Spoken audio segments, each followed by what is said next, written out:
Vas-y, raconte. Tu connais la différence entre un moustique et une panseuse? C'est l'histoire des piqûres. Pas vraiment. Vas-y. Bah, le moustique, tu le tapes sur la tête pour qu'elle arrête de sucer. Oh, t'es dégueulasse. Tes vieilles mamies vont bien? Alors avant de le faire, je lui fais vous la tenez bien parce que ce que je vais lui faire, c'est pas agréable. Je sors 2 doigts. Bang. C'est mis hurler. Je fais ça fait plus mal parce qu'on a plus de vaseline. C'est dégueulasse. 1 heure après, elle m'a dit merci mademoiselle. C'est la seule chose qui m'a un peu énervé, mais bon. Et tu sais ce que j'ai fait, moi? Un peu iconoclaste, je lui ai donné ça Sienne Vierge, j'ai fait faites une bonne prière maintenant. Habituellement, les malades sont gênés quand tu leur expliques, quand tu leur demandes ce qui s'est passé, ils sont gênés. Parce que bon, ils veulent pas. Mais alors lui, pas du tout. Ah oui, c'était comme ça, c'était allongé comme ça avait telle forme, enfin bon. C'est rentré comme ci, comme ça. Moi, j'en ai eu un qui avait perforé le rectum. Il s'était rentré un épieu. On n'a jamais su exactement ce que c'était, parce qu'on n'a pas vu l'objet. Il s'était perforé le rectum, et alors quand on lui a demandé comment c'était arrivé, il a expliqué qu'il s'était assis, il était allé chier dans un champ, et il s'était assis par hasard sur cet épieu. Quand même extraordinaire, hein. Noix de Saint-Jacques. Il n'y a pas d'ail. Je vais vous le faire sans ail. Il y a de l'ail, je préfère. Je préfère. Une fois, c'est un corps étranger qui, à la radio, à l'ASP, à la radio, faisait évoquer un aspect d'une grenade de la dernière guerre avec un manche. Et tu te rappelles cette histoire? Et donc, on s'est dit, le type était très gêné. Contrairement à ce que tu dis, il savait pas très bien ce qui lui est arrivé. C'est jamais ce qui lui est arrivé. C'est assis par hasard. Je sais pas, moi c'est arrivé comme ça, j'ai senti un truc, je sais pas d'où c'est venu. Et puis on lui a dit, vous savez ce que vous avez, c'est... On est un peu embêté parce qu'on a l'impression que c'est une grenade. Le type il dit, mais il faut prévenir personne, il faut rien dire. Je sais pas, un coup comme ça, va falloir prévenir des ménages. Hein. Et le type il s'est retrouvé devant tout le monde à dire, non, appelez pas la police, appelez pas la police. J'ai dit, non, mais c'est pour la sécurité de l'hôpital, vous avez un truc, on sait pas ce que c'est, on va l'enlever. On va prendre quelques risques quand même, le chirurgien qui va le faire, donc il va falloir prendre quelques précautions minimum. Donc on s'est pointé avec des gilets, on a pris le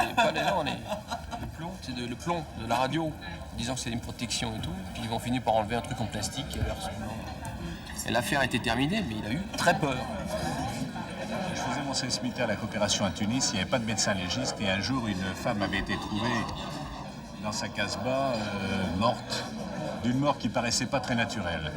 Et on avait demandé à un médecin de l'hôpital, alors le SORD l'avait désigné, d'aller faire une autopsie. C'était en plein été et le cadavre remontait déjà à plusieurs mois.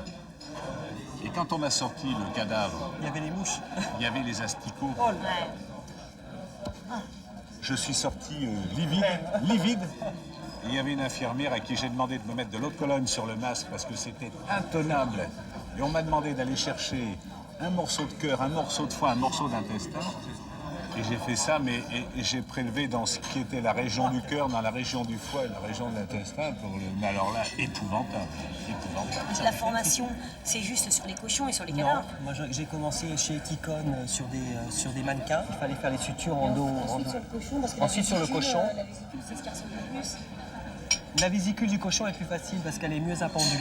On fait de la chirurgie esthétique sur ces lieux. C'est n'importe quoi sur ces lions. Et les cochons, ils n'étaient pas endormis comme les humains. Ils respiraient et ils faisaient des... Il y avait les oreilles qui bougeaient. On ne peut pas demander à un cochon de ne pas être un cochon. Ah oui, moi j'ai une anecdote, on faisait de la cellio, donc sur cadavre. Et j'ai mes collègues qui m'ont dit va chercher le matériel, et je suis rentrée dans une salle et il n'y avait que des cadavres comme ça. Et je suis tombée dans les pommes. Et une fois, on a fait... Vous n'êtes pas retrouvé suspendu quand même, non? Non. Parce Mais, que si vous êtes tombé dans les Une fois, pommes... on a fait l'arthroscopie. On a fait l'arthroscopie sur Oh, elle est bien fraîche, celle-là.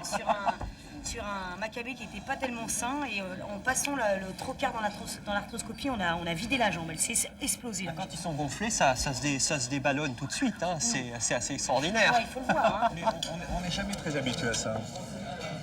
Parce que je me souviens quand j'étais étudiant en première année de médecine, on était stagiaire, parce que maintenant ça n'existe plus d'être stagiaire en première année de médecine. On avait nos cours à la fac, puis on était stagiaire en même temps à l'hôpital. Et il y avait dans les plumeurs un coco notoire qui essayait d'endoctriner tous les matins les stagiaires, les externes, les internes. Il lisait l'humain, il essayait de nous endoctriner. Un jour, il meurt et on nous annonce qu'on allait faire une autopsie. On va à la morgue de l'hôpital, c'était à Brousset, et l'interne et l'externe pratiquent l'autopsie. Alors tu sais, une odeur un peu douceâtre de ces trucs en été, pas très agréable, il pique le cerveau. Et alors, on était 3, il y en avait déjà 2 qui avaient dégagé, et moi, pour tenir le coup, je fumais cigarette sur cigarette.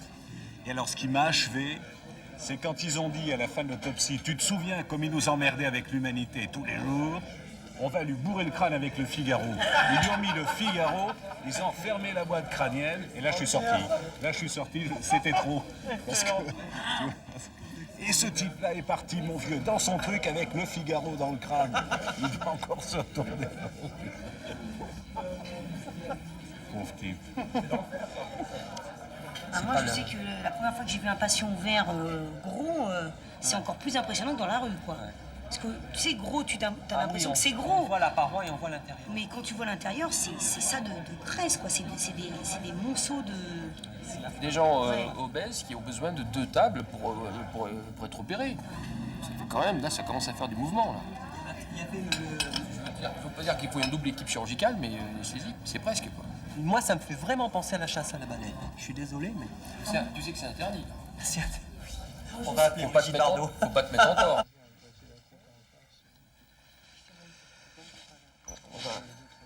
Donnez-moi une autre page de ta participation. Tu fais la cuisine à la française? Ouais. Est-ce que tu connais la recette que j'ai apprise il n'y a pas très longtemps, des artichauts à la barigoude? Ça va. Ah, on va utiliser un Beckman pour écarter un peu. On n'a pas de vrai battement. C'est pas l'artichaut traditionnel cuit à la vapeur et mangé avec une sauce C'est un plat froid. vinaigrette. Non, c'est un plat chaud. Celui-là, ouais. On est un peu short sur le pubis, oui. Il rissole un peu dans l'huile d'olive. C'est un plat du midi. Hein. Oui, l'huile d'olive inévitable. Ah ouais, inévitable. Et regarde, elle est vraiment souple par terre. Hein. Alors, une fois que tu les as bien fait rissoler, tu prépares la farce. Alors, la farce, il y a des tomates, des oignons et des petits lardons. Tu commences par faire rissoler les petits lardons. Voilà, tu me mets le lac, s'il te plaît. Voilà, on est sur la fémorale superficielle. On va essayer de monter un petit peu. Alors là, je vais prendre le Beckman un peu plus large. Après, tu ajoutes tes oignons. Tu les fais fondre. Vas-y. Tu les fais fondre, mais surtout, tu les fais pas roussir. Tu rajoutes du vin blanc et tu fais mijoter pendant 1 heure et demie. Jusqu'à ce que les fonds d'artichaut soient parfaitement cuits. Et c'est absolument délicieux. La sauce est très bonne. Mais de quoi vous parlez? Des artichauts à la barigoude. J'étais en chirurgie vasculaire et c'était une vieille dame, elle avait 90 ans, elle avait fait l'embolie pulmonaire. Le cap difficile était franchi et puis j'étais à l'époque jeune interne, je passe dans le service pour faire la visite du soir vers 17h.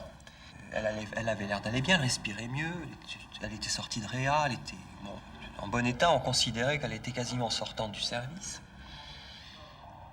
Elle me regarde, elle me fait oh, vous vous êtes vraiment bien occupé de moi, mais c'est pas la peine de continuer, je vais mourir.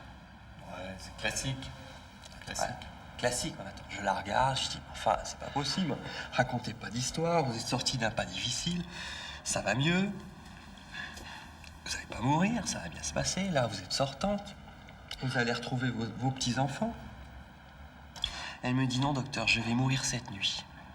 J'étais tellement impressionné que j'ai attrapé l'infirmière, je lui ai dit, écoutez, cette patiente-là, vous me la surveillez spécialement. Cette nuit, une ronde, vous rentrez dans la chambre toutes les demi-heures et vous la réveillez toute la nuit pour vérifier comment elle va. Parce que j'avais aucune raison valable de penser qu'elle allait faire quelque chose la nuit, mais elle avait une telle force de conviction que je me suis dit, c'est pas possible. Et je suis venu le lendemain, elle était morte. Elle était morte dans la nuit, entre 2 passages de l'infirmière, sans aucun signe, sans rien du tout. Alors, quand tu vois des trucs comme ça, Ça te laisse un certain malaise. Hein. Et ça, c'est ce genre de truc. J'ai eu plusieurs... Moi, ma grand-mère m'a fait le même coup.